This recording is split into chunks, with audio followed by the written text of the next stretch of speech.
horta Allahu baaqi ilaaha baaqi ah qof walba waa dhimanaa geeridu waa dhaminaa suubanaha dhintay calayhi salaatu wasalaam aniga anteen jooga laakiin maxaa la yiri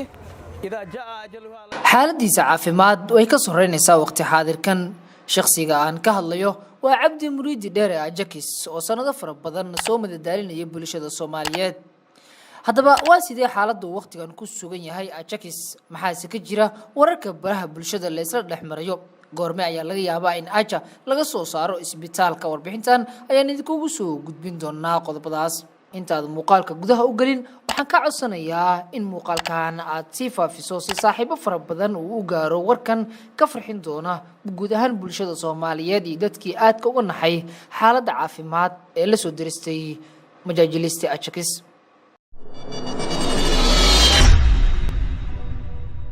haddii aan ku bilaabo xaaladda waqtigan ku sugan yahay Cabdi Muriidi Dheere Ajakis ayaa ah mid wanaagsan inkastoo wali lagu dabiibayo isbitaalka Yardimeeli ee ku yaala Muqdisho sida ay sheegeen oo ay xaqiijiyeen qaar ka mid ah saaxiibada aadka ugu dhow Ajakis oo ay wada shaqeeyaan oo aan la sheekaystay waxa si tartiib ah dib ugu helaya xaaladiisa caafimaad arrintan ayaana ah mid farxad leh oo bulshada Soomaaliyeed ay aad ugu farxi doonaan saacadihii la soo dhaafay sida aad intiina badan ba aragteen waxa baraha bulshada wareegaya warar been abuur ah oo dadka qaar ay run u qaateen kuwaas oo sheegaya inuu geeriyooday majaajilista Ajakis qaarkood waxay sheegayeen in saacado fara badan oo ku dhawaad 10 saacadood uu ku jiro koome hase yeeshee wararkaas ay ah kuwa been abuur ah oo sal iyo raad toona aan lahayn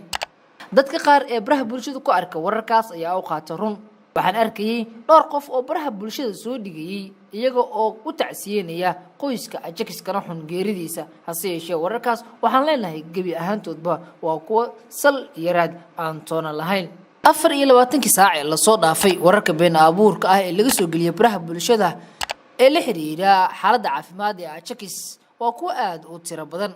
dadka qaar ayaa waxa ay soo gelinayeen in Ajakis uu istaaga ka dhacay xaalad degdeg ahna uu galay oo koomo uu sidaas ku galay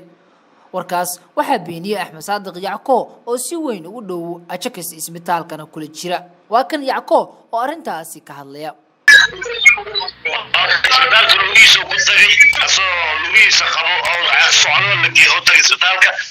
marka waxa la dhahay sababaha xogo fashin jiro marka dhaqitaanka tubooyinkii la gelin lahaa waxa la yiri asoo soo jeedana ma gelin karo suuxinayna suuxis sidii lagu suuxiyay ma ahane koomo wasaga galay ma ilaahay inkiisa soo caafimaad qabo ku soo kacay daawada ay kaga dhamaanaysa uu socsanaana sidoo kale qoyska Ajakis waxay ka warbixiyeen xaaladda Ajakis gaar ahaan xaaladii u dambeysay maadaama uu yahay shakhsi magac iyo maamuus ku dhexleh bulshada Soomaaliyeed sidoo kalena si weyn looga yaqaano guud ahaan geeyiga Soomaalida iyo baraha bulshadaba